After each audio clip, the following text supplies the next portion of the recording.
etrafındaki her bir gelişinde bayram yaşadığımız Respublikanın halk artisti tekrarsız Eyüp Yakupov.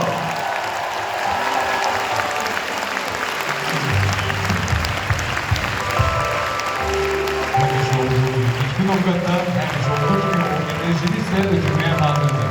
Siz de hazırsa karşılıyoruz. Halk artisti Eyüp Yakupov.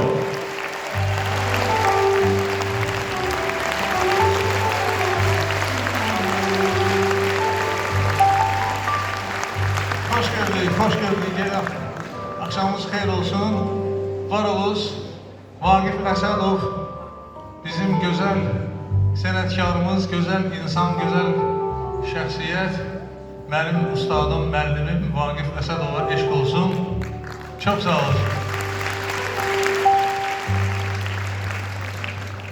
Olmuşam mən yurdumun ağrında, gönlümdə, o xanıbalarında, diğer sefalı yerində, göz yaşamda başıma almışam mən ilhamımı, necə də sevməyim mən doğma Azərbaycanımı, Azəri dağlarının hamımız ağlayır, başı bizim anamız olacaqla bağlayır.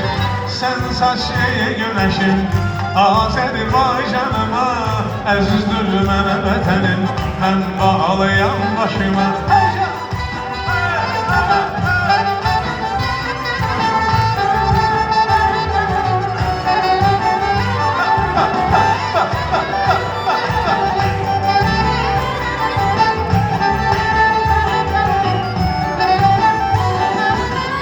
Ey başımın tarihi geçmiş dünyası, Şirvan Şahlar Sarayı, içeri şəhər Qızı Qalası, o vaxtdan bugünə kimi əziz deyir yadigarım, keçmiş illər xalq